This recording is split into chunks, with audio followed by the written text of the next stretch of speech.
नमस्कार मेरे प्यारे दोस्तों। स्वागत है आपका मेरे चैनल ड्रीम आईटी जॉब पे। तो सबसे पहले मैंने कंप्यूटर फंडामेंटल पढ़ाया था ना पिछले लेक्चर में। तो कंप्यूटर फंडामेंटल के मैंने बोला था 2 से 3 लेक्चर बनाऊंगा। तो आज का जो हमारा लेक्चर है वो है कंपोनेंट्स ऑफ कंप्यूटर, मतलब हमारे कंप्यूटर के पार्ट्स क्या हैं। पिछले लेक्चर में मैंने क्या पढ़ाया था कि जनरेशन क्या है। ठीक है, कंप्यूटर की जनरेशन क्या है कि टेक्नोलॉजी के अकॉर्डिंग कंप्यूटर कैसे इवोल्व हुए। ठीक है, वो मैंने बताया था पिछले में जनरेशन, और इसमें मैं बताऊंगा कि कंपोनेंट क्या है कंप्यूटर के पार्ट्स क्या क्या हैं। उससे पहले हम समझते हैं कि डाटा क्या है। क्योंकि हमारे जो भी कंप्यूटर सिस्टम में फ़्लो होता है वो सब डाटा ही फ़्लो होता है इधर से उधर। ठीक है, हम कुछ इनपुट भी डाटा देते हैं, हमें आउटपुट भी कुछ डाटा मिलता है।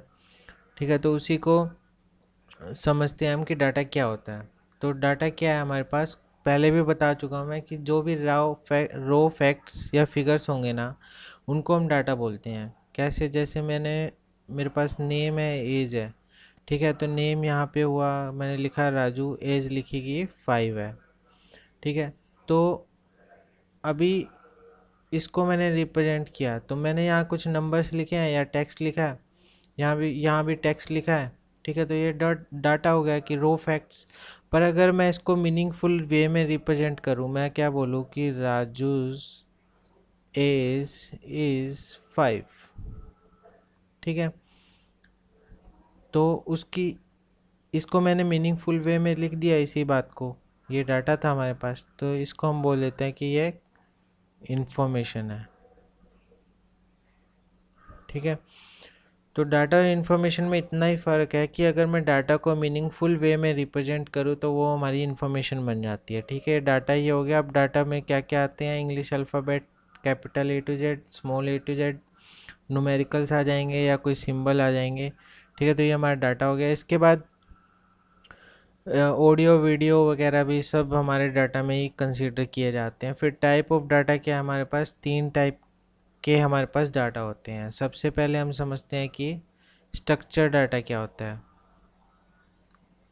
स्ट्रक्चर डाटा हम नाम से देख सकते हैं कि जिसकी कोई स्पेसिफिक स्ट्रक्चर है, स्पेसिफिक फॉर्मेट है या फिर स्पेसिफिक स्ट्रक्चर है।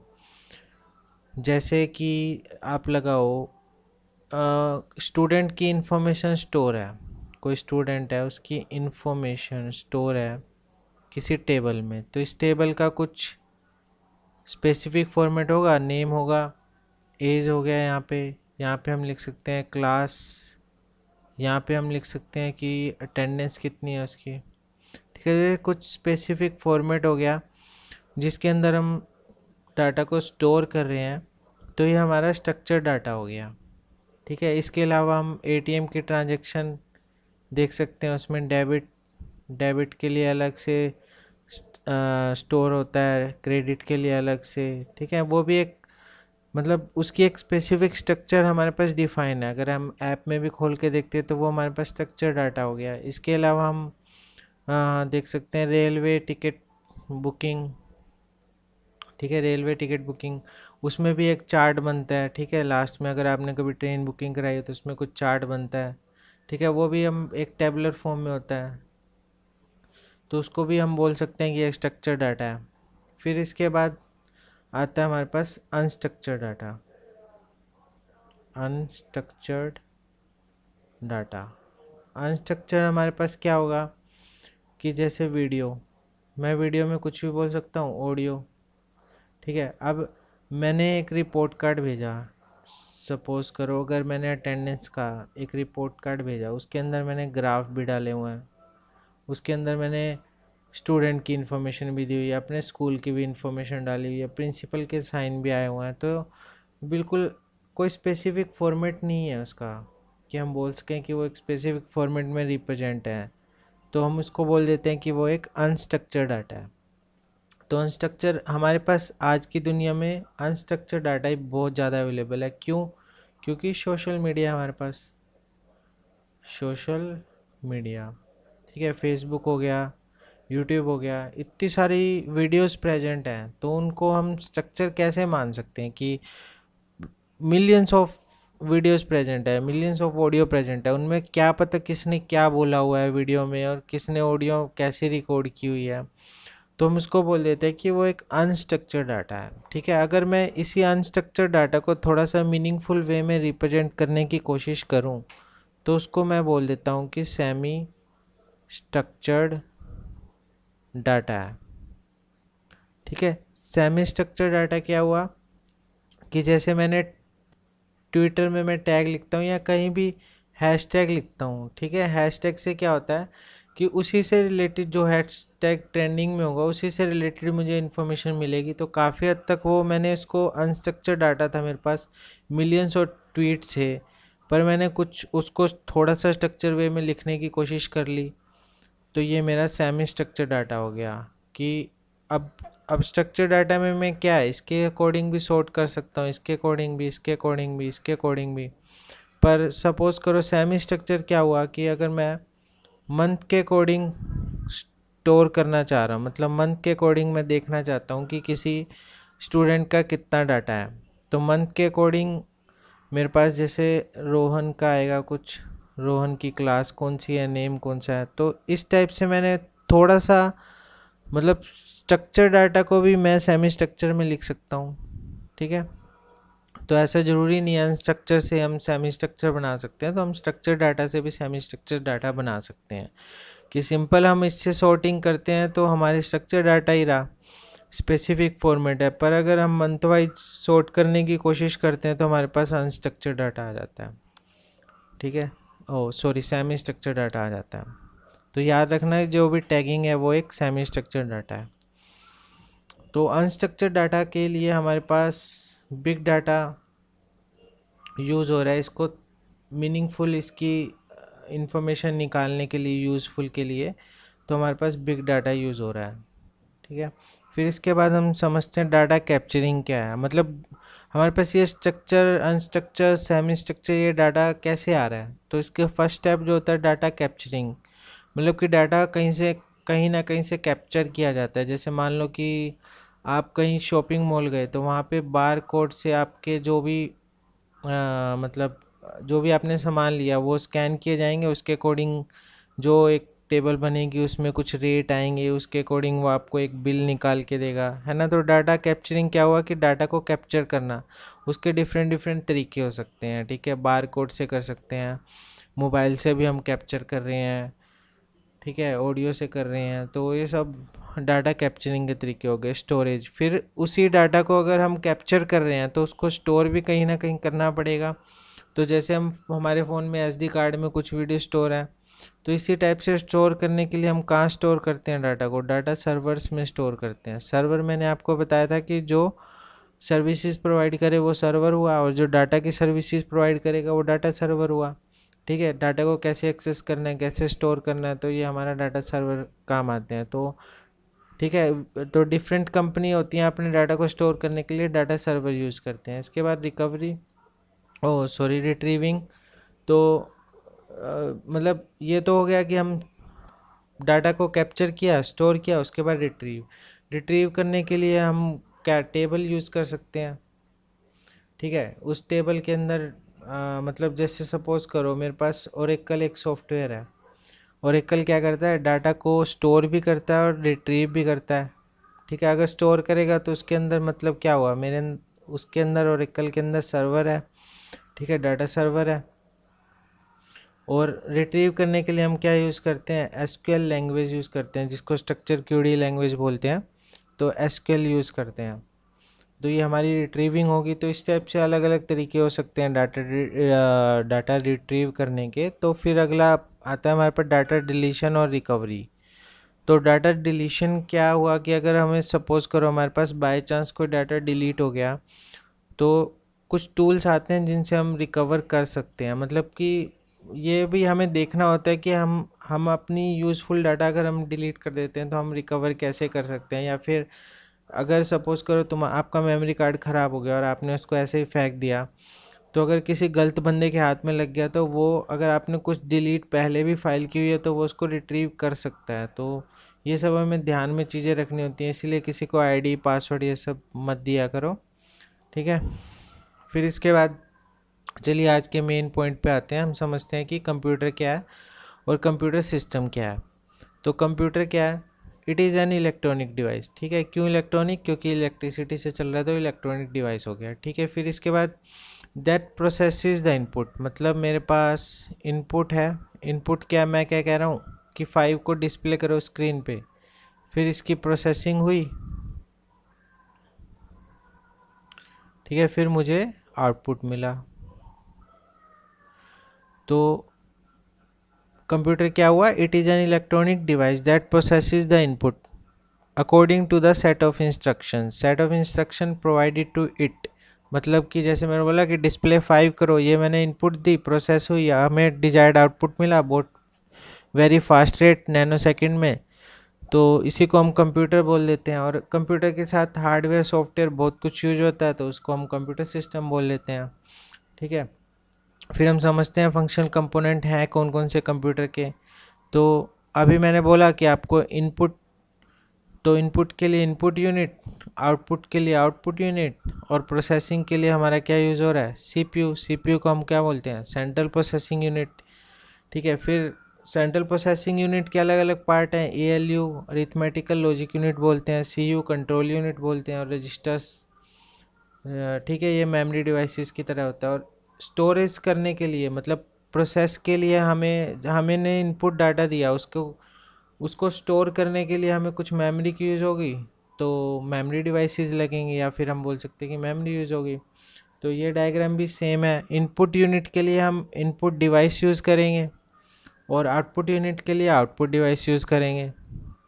और फिर इसमें हमारे पास मतलब ALU arithmetical logic unit, control unit, और फिर इसके बाद इसमें प्राइमरी मेमोरी, जो मैंने बोला कि मेमोरी, तो प्राइमरी मेमोरी, और फिर सेकेंडरी स्टोरेज डिवाइसेस। तो इन सब के बारे में पढ़ते हैं क्या होते हैं। तो हमें यहाँ से 3 चीज़ समझ आई कि इनपुट है, हमारे पास आउटपुट है, और प्रोसेस करने के लिए सीपीयू है, और स्टोर करने के लिए मेमोरी है। ठीक है, इनको ही अब समझते हैं हम। तो सिंपल सा फंक्शनल कंपोनेंट क्या है? Combination of hardware software. ठीक है, खाली हार्डवेयर से भी नहीं चल सकता, खाली सॉफ्टवेयर से भी नहीं चल सकता। हार्डवेयर क्या हुआ? हार्डवेयर जो भी हमें physical component of a computer जो हमें दिखाई दे रहा है ना, जैसे कंप्यूटर के अंदर मदरबोर्ड होता है, मेमोरी डिवाइसेस लगे होते हैं, स्क्रीन है जो मॉनिटर, कीबोर्ड हो गया, माउस हो गया, तो ये सब हमारे हार्डवेयर हो गए। सॉफ्टवेयर क्या हुआ? जो इनकी प्रोग्रामिंग हो रखी है, सेट ऑफ प्रोग्राम्स और इंस्ट्रक्शन जो हो रखे हैं ना, वो सॉफ्टवेयर हो गए। ठीक है, तो सॉफ्टवेयर क्या हुआ? जो हमें दिखाई नहीं दे रहा। और हार्डवेयर क्या हुआ? जो हमें दिखाई दे रहा है। तो हार्डवेयर, ये हमारे पास हार्डवेयर है। ठीक है, और ये मैं यूज़र हूँ। ठीक है, मैं कुछ इनपुट दूंगा हार्डवेयर को। हार्डवेयर को किसके थ्रू मैं इनपुट दे सकता हूँ? मैं सॉफ्टवेयर के थ्रू ही इनपुट दे सकता हूँ, क्योंकि डायरेक्टली हार्डवेयर को नहीं समझ आएगा कि उसको क्या करना है। तो सॉफ्टवेयर जो हुआ वो बीच का इंटरफेयर, मतलब हमारे बीच का इंटरफेस है। यूज़र और हार्डवेयर के बीच का इंटरफेस क्या है? सॉफ्टवेयर। मतलब मैं डायरेक्टली हार्डवेयर से बात नहीं कर सकता, मैं मदरबोर्ड खाली देख सकता हूँ, मैं उसको कैसे प्रोसेस करवाऊँगा?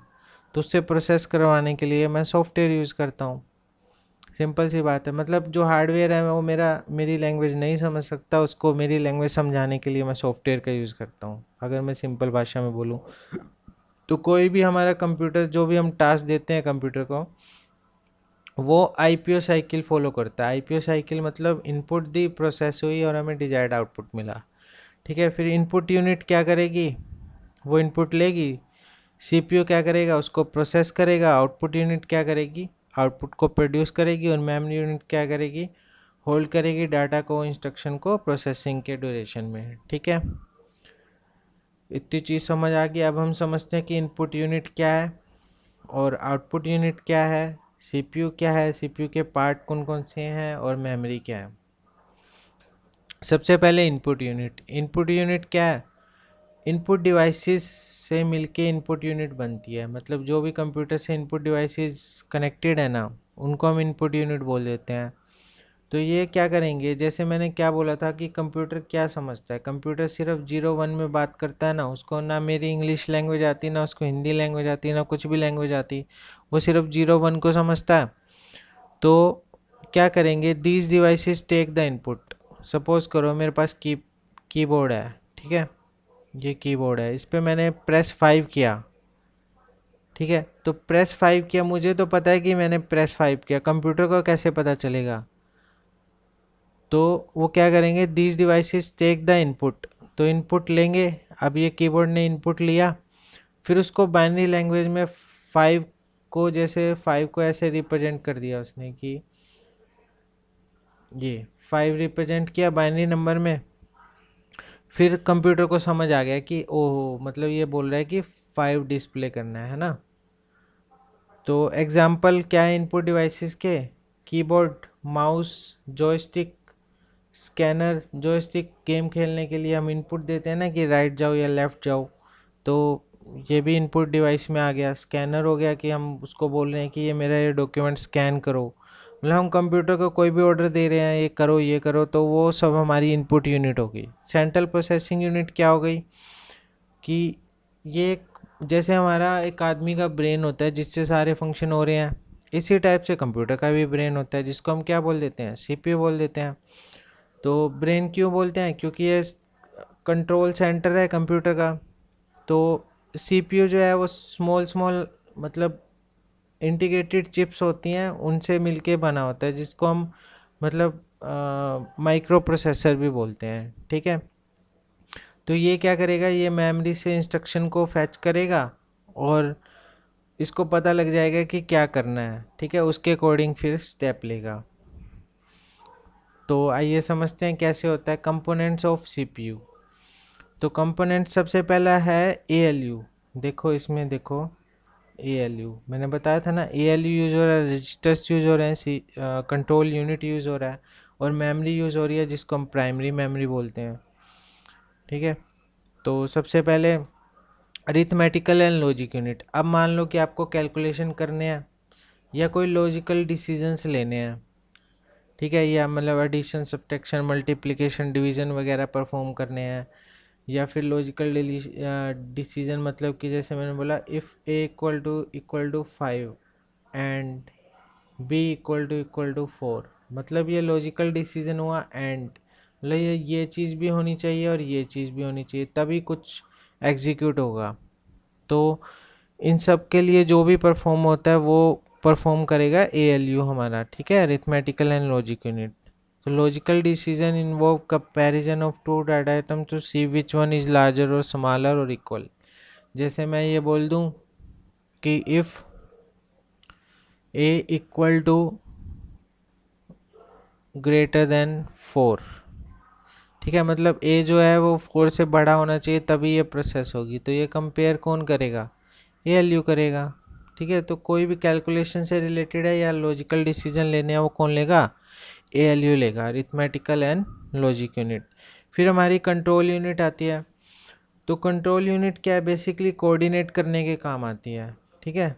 जो भी डाटा का फ्लो इन होना है या आउट होना है सीपीयू से, जो भी एएलयू में ऑपरेशंस होंगे या मेमोरी रजिस्टर में कुछ भी स्टोर होगा या इनपुट आउटपुट यूनिट से कुछ भी लेना है, वो सब कौन करेगा, कंट्रोल यूनिट कोऑर्डिनेट करेगा, ठीक है। फिर इसके बाद इट डिकोड्स द फैस्ट इंस्ट्रक्शन। मान लो कि मैंने इंस्ट्रक्शन दी कि डिस्प्ले 5 करना है, तो मैं ये इनपुट डिवाइस से दूंगा और ये कहाँ स्टोर होगी, किसी मेमोरी में स्टोर होगी। फिर यहाँ से सीपीयू कंट्रोल यूनिट इसको एक्सेस करेगा, मतलब फैस्ट इंस्ट्रक्शन को करेगा, इंटरप्रेट करेगा, उसको समझेगा कि अच्छा ये क्या चीज़ कह रहा है कि डिस्प्ले करनी है 5 को। और फिर आउटपुट डिवाइसेस को, मतलब अगर मैंने डिस्प्ले करना है तो वो आउटपुट डिवाइस पे होगा ना, जैसे मेरे मॉनिटर पे डिस्प्ले होगा ना 5, तो आउटपुट डिवाइस पे जाएगा, उसको क्या करेगा, कंट्रोल सिग्नल देगा। कंट्रोल सिग्नल मतलब कि हाँ यस तू ये 5 प्रिंट कर, ठीक है, ऐसा कुछ। तो ये कंट्रोल यूनिट का काम है। फिर मेमोरी रजिस्टर। मेमोरी रजिस्टर क्या है कि मतलब हम टेम्परेरी स्टोर करने के लिए, हम सीपीयू में टेम्परेरी स्टोरेज के लिए रजिस्टर का यूज़ करते हैं। तो रजिस्टर क्या है, बहुत सारे साइजेस के हो सकते हैं, 16 बिट का हो सकता है, 32 बिट, 64 बिट, सोन। तो इसमें क्या हो रहा है, इसमें मतलब हम स्टोर डाटा के लिए यूज़ कर रहे हैं, इंस्ट्रक्शन स्टोर कर सकते हैं या एड्रेस लोकेशन स्टोर कर सकते हैं मेमोरी में। तो रजिस्टर का मेनली मेमोरी स्टोरेज के लिए यूज़ करते हैं। ये बहुत स्मॉल होता है और बहुत फास्ट होता है, स्मॉल होता है एंड फास्ट होता है और एक्सपेंसिव भी होता है। ठीक है, तो फास्ट रिट्रीवल के लिए हम क्या यूज़ करते हैं, रजिस्टर का यूज़ करते हैं। कहाँ पे, सीपीयू में, सीपीयू के अंदर होते हैं। तो जो एएलयू यूनिट में जो स्टोरेज के लिए यूज़ होता है वो एक्यूमुलेटर होता है, जो मेन रजिस्टर यूज़ होता है। और कोई भी एक ऑपरेंड यूज़ करता है, सपोज करो मैंने a प्लस बी, मतलब a की वैल्यू 3 है, b की वैल्यू 4 है, तो मैंने बताना है कि इसका रिजल्ट 7 आएगा, करेक्ट है। तो भी मैं क्या कह रहा हूँ कि एक ऑपरेंड जो भी होगा ना, वो किसके अंदर स्टोर होगा, वो इसके अंदर ALU रजिस्टर के अंदर स्टोर होगा। इसके बाद हम समझते हैं फिर आगे मेमोरी। तो मेमोरी क्या है हमारी, मेमोरी हमारे पास अलग अलग टाइप की होती है। जो CPU से अटैच्ड होगी ना, उसको हम बोलते हैं कि वो इंटरनल मेमोरी है। तो इंटरनल मेमोरी क्या कर रही है, स्टोरेज ऑफ डाटा और इंस्ट्रक्शन स्टोर करने के लिए यूज़ कर रहे हैं हम CPU के अंदर, तो उसको हम बोलते हैं इंटरनल मेमोरी। ठीक है, इंटरनल मेमोरी को एक और नाम देते हैं, हम बोल सकते हैं इंटरनल मेमोरी को इंटरनल मेमोरी। इंटरनल क्यों बोल रहे हैं, क्योंकि ये CPU के अंदर है। तो इंटरनल मेमोरी को हम बोल सकते हैं कि ये प्राइमरी मेमोरी है या फिर मेन मेमोरी है। तो कोई आपसे पूछे कि मेन मेमोरी कौन सी है, तो क्या बोलोगे कि CPU के अंदर जो भी यूज़ हो रही है वो मेन मेमोरी है, या फिर इंटरनल मेमोरी, या फिर प्राइमरी मेमोरी। ठीक है, फिर each memory location is of same size and has an address. मतलब कि अगर मान लो कि मेरे पास 10 बिट की मेमोरी है, सपोज़ करो, मतलब इतनी नहीं होती पर सपोज़ करो, बहुत ज़्यादा होती है, पर 10 बिट की मेमोरी है, तो हर एक मेमोरी का जो साइज़ है वो एक एक बिट है। मैंने कर दिया, मतलब मान लिया कि एक बिट का साइज़ है एक मेमोरी लोकेशन का। तो मेरे पास ये 10 लोकेशन होंगी एक एक बिट की, जिसके 10 बिट बनी होंगी। 1000 बिट होंगी तो 1000 लोकेशन होंगी मेरे पास एक एक बिट की। तो वो कह रहा है कि each memory location is of same size as and has an address. ठीक है, हर एक का कुछ ना कुछ एड्रेस होगा। मान लो मेमोरी लोकेशन 1000 है, या 1001 है, या 1002 है, ऐसा कुछ।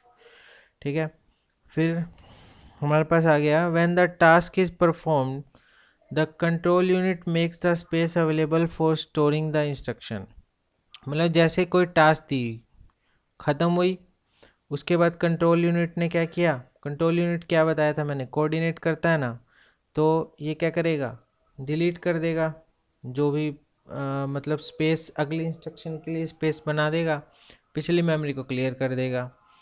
तो जो डाटा है वो किसी भी लोकेशन में स्टोर हो सकता है या एक्सेस कर सकते हैं हम उसको, तो इसलिए हम उसको बोलते हैं random access. Random access memory, random access memory क्या हुई, रैम।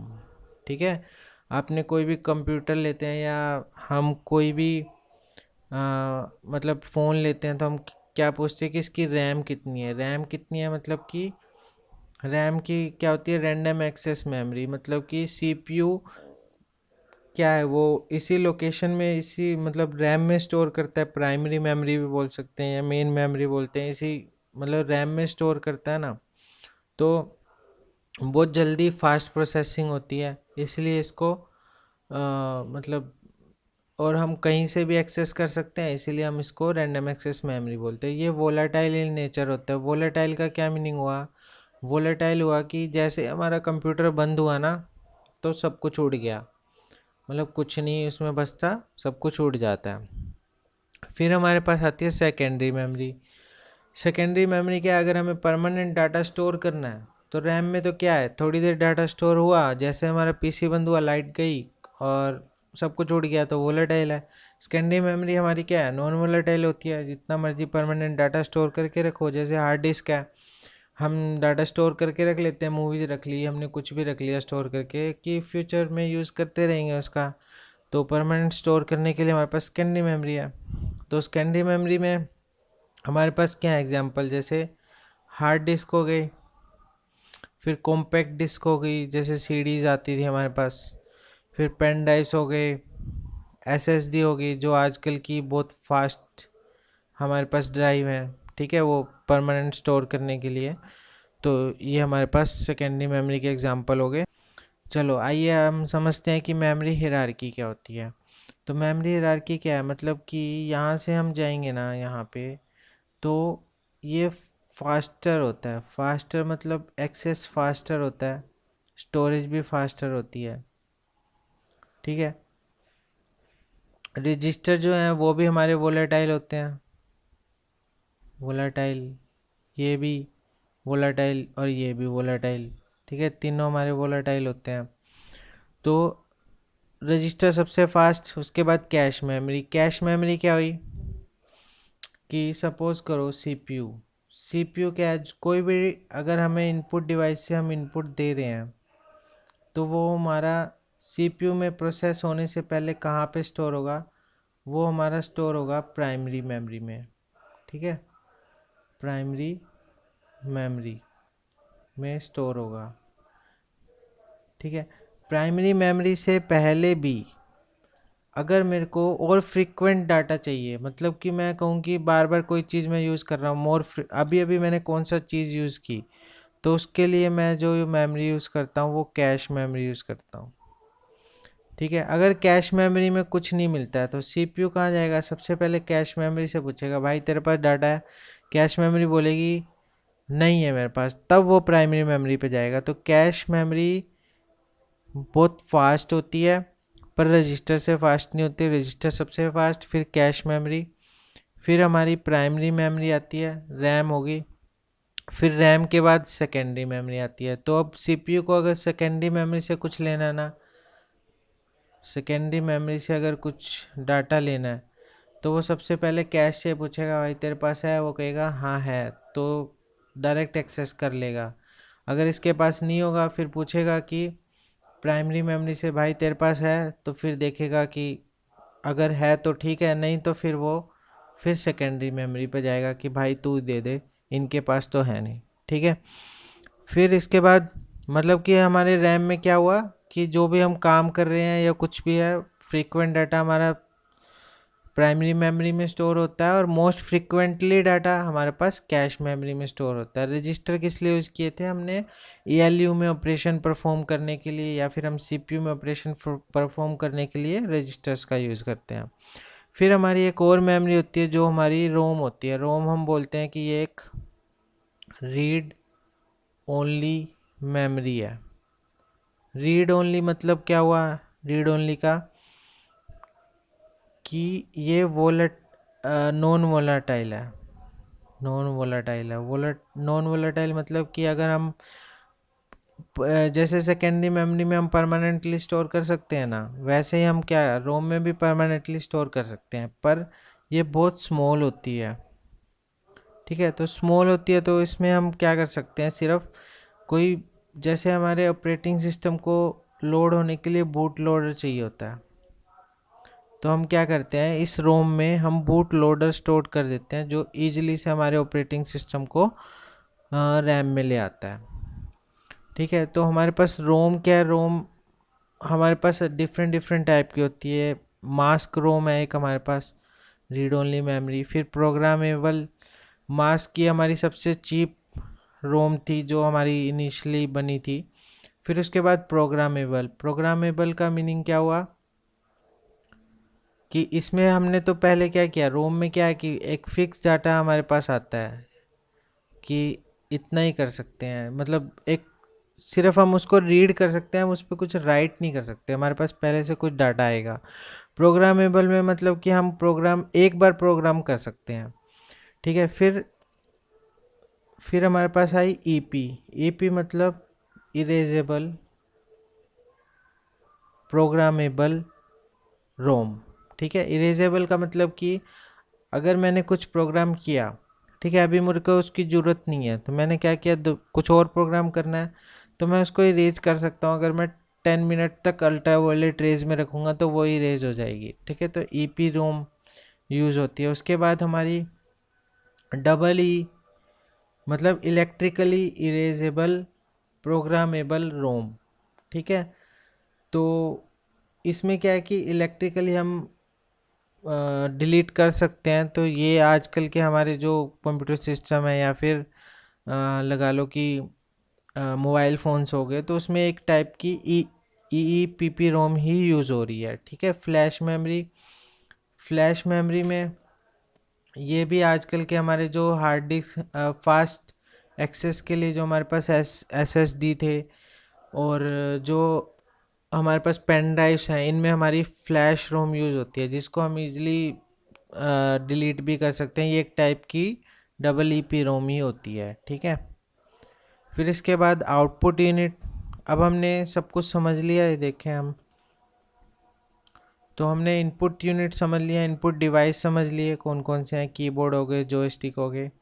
फिर हमने प्राइमरी मेमोरी समझ ली, सेकेंडरी स्टोरेज डिवाइस समझ लिए, कंट्रोल यूनिट पता लग गया, अरिथमेटिक पता लग गया। अब हमारे पास आउटपुट डिवाइस। तो आउटपुट में हमारे पास क्या, output unit. The output unit consist of output devices. ठीक है, आउटपुट डिवाइसेस मतलब कि जो, जैसे मैंने बोला कि डिस्प्ले करो 5, तो मैंने कीबोर्ड से 5 इनपुट दिया और मेरा डिस्प्ले कहाँ हुआ, मेरे मॉनिटर स्क्रीन पे। सिंपल सी बात है ना, मॉनिटर स्क्रीन पे डिस्प्ले हो रहा है तो ये मेरा आउटपुट डिवाइस हो गया। या फिर प्रिंटर है, मैंने कुछ इनपुट दिया डॉक्यूमेंट जिसको प्रिंट करना है, तो वो एज ए हार्ड कॉपी उसने प्रिंट करके दे दिया। इसके बाद प्रोजेक्टर लगा लो, मैंने बोला कि ये स्क्रीन मुझे प्रोजेक्टर पे देखनी है, तो वो एक आउटपुट डिवाइस हो गया। तो जैसे इनपुट डिवाइस क्या कर रहा था कि मैंने कुछ इनपुट दिया, उसको बाइनरी फॉर्मेट में कन्वर्ट करके मशीन को समझा दिया कि हाँ भाई तूने ये काम करना है। ठीक है, और आउटपुट यूनिट अब क्या करेगा कि ये बाइनरी डाटा इसके पास जो आएगा सीपीयू से, सीपीयू कुछ बाइनरी फॉर्म में इसको बोलेगा कि हाँ भाई डिस्प्ले करना है तूने 5 को। ठीक है, उसको तो फिर 01001 में ऐसा कुछ लिखेगा, तो उसको तो समझ नहीं आएगा ना। तो उसके लिए आउटपुट डिवाइसेस क्या करेंगे, इस बाइनरी फॉर्म को अपनी फॉर्म में कन्वर्ट करके ह्यूमन अंडरस्टैंडेबल फॉर्म में रिप्रेजेंट कर देंगे हमारी स्क्रीन पे। ठीक है, तो कौन कौन से डिवाइसेस हैं, मॉनिटर हो गया, प्रिंटर हो गया, पोलेटर हो गया। ठीक है, फिर हमारे पास 3 टाइप के प्रिंटर यूज़ होते हैं। ठीक है, प्रिंटर में इंक जेट होता है, लेज़र जेट होता है, डॉट मैट्रिक्स होता है।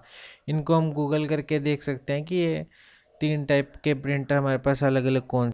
तो अब हम देखते हैं कि कंप्यूटर सिस्टम क्या होता है। कंप्यूटर सिस्टम मैंने बताया था कि हार्डवेयर सॉफ्टवेयर से मिलके हमारा कंप्यूटर सिस्टम बन रहा है ना एक पूरा। तो खाली सीपीयू नहीं होता उसमें, सीपीयू के अलावा देखो सीपीयू का फ़ैन होगा, रैम होगी, रैम हमारी ऐसे छोटी सी चिप होती है। ठीक है, मदरबोर्ड होता है जिसके ऊपर सीपीयू फिक्स होता है, ये वाला सीपीयू ऐसे फिक्स होगा। ठीक है, फिर डीवीडी रोम होते हैं जिसमें हम सीडी डालते हैं। ठीक है, पावर सप्लाई के लिए बोर्ड लगा होता है। ठीक है, फिर इसके बाद डिफरेंट डिफरेंट पोर्ट्स लगे होते हैं उसमें, जिससे हम लैन वायर कनेक्ट कर सकते हैं। इसकी मॉनिटर की वायर को कनेक्ट करते हैं, कीबोर्ड की वायर को कनेक्ट करते हैं, माउस की वायर को कनेक्ट करते हैं। ठीक है, स्पीकर लगे होते हैं। ठीक है, फिर इसके बाद साउंड कार्ड होता है। ठीक है, डिफरेंट डिफरेंट कार्ड होते हैं, ग्राफिक्स के लिए अलग कार्ड, वाईफाई के लिए अलग, साउंड के लिए अलग, हार्ड डिस्क होगी जिसमें हम परमानेंट स्टोरेज करते हैं। तो ये सब मिलके हमारा कंप्यूटर सिस्टम कंसिस्ट होता है। ठीक है, तो अगले लेक्चर में मैं आपको बताऊंगा। आज तो मैंने ये बताया कि कंपोनेंट कौन कौन से हैं, input unit, output unit, processing के लिए सीपीयू। ठीक है, input unit, output unit, processing के लिए सीपीयू यूज़ हो रहा है। सीपीयू के अलग अलग पार्ट्स हैं, पर एक्चुअली में डाटा फ्लो कैसे हो रहा है, ठीक है, इनके बीच आपस में कैसे ट्रांसफ़र हो रहा है ना, तो उसका हम आर्किटेक्चर समझेंगे कंप्यूटर का क्या होता है, वो मैं आपको अगले लेक्चर में बताऊंगा। ठीक है, तो आज का अगर मेरा लेक्चर पसंद आया हो आपको, तो मेरे चैनल को सब्सक्राइब कर देना। और कोई भी अगर मुझसे कोई क्यूरी या सजेशन शेयर करना है तो प्लीज़ मुझे ईमेल कर देना, और इस वीडियो को शेयर करो, लाइक करो, कमेंट करो। Thank you guys.